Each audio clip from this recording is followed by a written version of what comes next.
वो company government की company है। फिर मैं बोला यार ये एक्सपीरियंस के लिए ठीक है भैया, कंपनी कैसी काम करती है, क्या होता है क्या नहीं होता है। 2 साल के बाद में मैंने एक प्राइवेट कंपनी ज्वाइन किया, बेंगलोर की कंपनी। सप्लाई से रिलेटेड वो वर्क करती थी जो कंपनी। मेरा माइनिंग बैकग्राउंड है, अच्छा, माइनिंग mining से। इंजीनियरिंग। हाँ, माइनिंग इंजीनियरिंग का भी मैं एक बात बताऊं, माइनिंग इंजीनियरिंग क्यों लिया, क्योंकि हम रहने वाले वनी के। हाँ वनी मतलब ये वरोरा वनी नहीं, हाँ वो नहीं। आसपास पूरे WCL के माइंस है, तो वहाँ जॉब की फैसिलिटी जल्दी हो सकती थी। तो हमको तो यार यहाँ से निकले और जॉब लगे ऐसा था।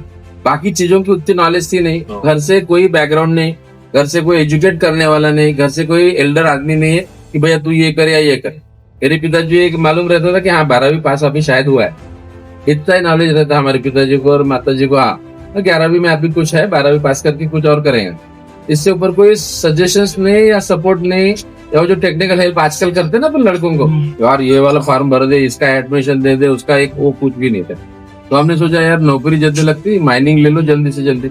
साला हुआ ये कि जैसे हमने पास किया, माइनिंग में सैचुरेशन आ गया। सैचुरेशन का मतलब माइनिंग की बहुत लिमिटेड सीट्स है, माइनिंग की इतनी लिमिटेड सीट्स है कि खाली कोल इंडिया मतलब WCL SCCL यही है, 90% ये लोग हैं, 5-10% फिर मॉइल है अपने यहाँ, हिंदुस्तान कॉपर, ऐसे 2-4 और कंपनी है। तो ये मिलके पूरा 100% कोटा था। तो रिसेशन आ गया WCL में या फिर कोल इंडिया में, तो उन्होंने एडमिशन बंद कर दिया। मतलब मेरा जब मैं पास आउट होने वाला था, जो कैंपस आता ना अपने यहाँ पे, वो कैंपस आते थे, कैंपस ही आया नहीं साला। और उस साल भी नहीं आया, उसके नेक्स्ट 4-5 साल और नहीं आया। फिर हमारे पास क्या बचा है, दूसरी कंपनी कोई मार्केटिंग वाली, भैया माइनिंग की कुछ है तो। फिर मैं आगे चले गया मार्केटिंग लाइन में। मार्केटिंग लाइन में एक्सक्लूसिव बेचता था, जो सोलर एक्सक्लूसिव नहीं है, उस टाइप की कंपनी थी जो माइनिंग में एक्सक्लूसिव बेचती है, उसको इंडस्ट्रियल एक्सक्लूसिव बोलते हैं। तो वहां बेचा मैं 2 साल। उसके बाद में फिर माइनिंग से रिलेटेड मशीनरी, जैसे डंपर, ट्रक, लोडर, इस टाइप की, क्रशर, इस टाइप की कंपनी में था। तो 2 साल यहाँ काम करके वहां ज्वाइन हुआ। तो फिर वहां से सीधा 20 साल उधर ही, मतलब 18 साल जो है उधर ही था। फिर वहां जाके मुझे पता लगा यार कि यार 18 साल 20 साल होने के बाद में भी कुछ होने वाला है नहीं, कुछ हो नहीं रहा था। लेकिन जब मैंने जॉब छोड़ा, 2010 की बात है, जॉब जब मैंने छोड़ा तब मुझे 1.25 लाख रुपए की पगार थी। 2010 में 1.25 लाख बहुत हुआ करते, बहुत, मतलब आज भी 1.25 लाख रुपए मिले तो लोग नाचते हैं, लेकिन 2010 में 1.25 लाख रुपए बहुत। लेकिन मैंने क्या बोला, टारगेट सेट करो पहले। जिंदगी में अगर वही 10-20-50 हजार में चलना है तो कोई मतलब नहीं है, अनगाइडेड मिसाइल हो गए।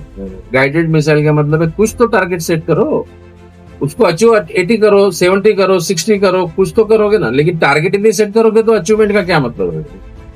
आज भी स्वप्निल को हम बताते हैं, स्वप्निल आपला म्युच्युअल फंड आहे हे टारगेटच्या हिशोबाने चाहिए ना। तो हर चीज का एक टारगेट बनाना पड़ता कि भैया वो अचीव करने के लिए फिर उसके पास में फिर रिवर्स कैलकुलेशन करो कि ये करने से ये स्टेप में अपना कुछ हो सकता है। तो फिर वो 2010 में काम चालू किया।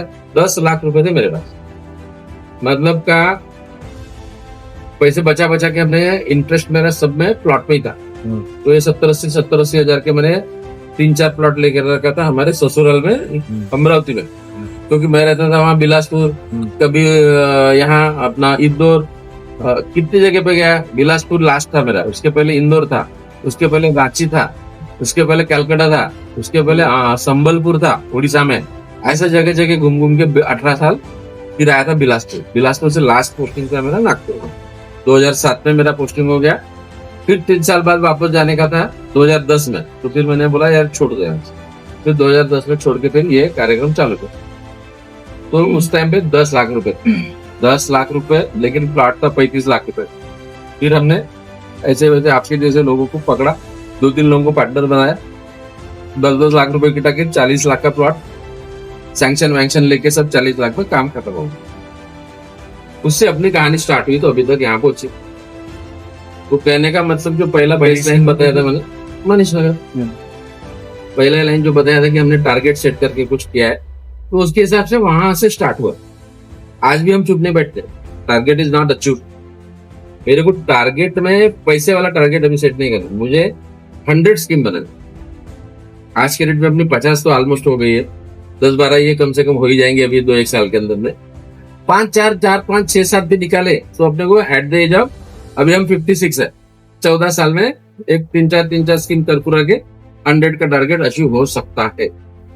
तो ये होता है टारगेट सेट करने का अच्छा।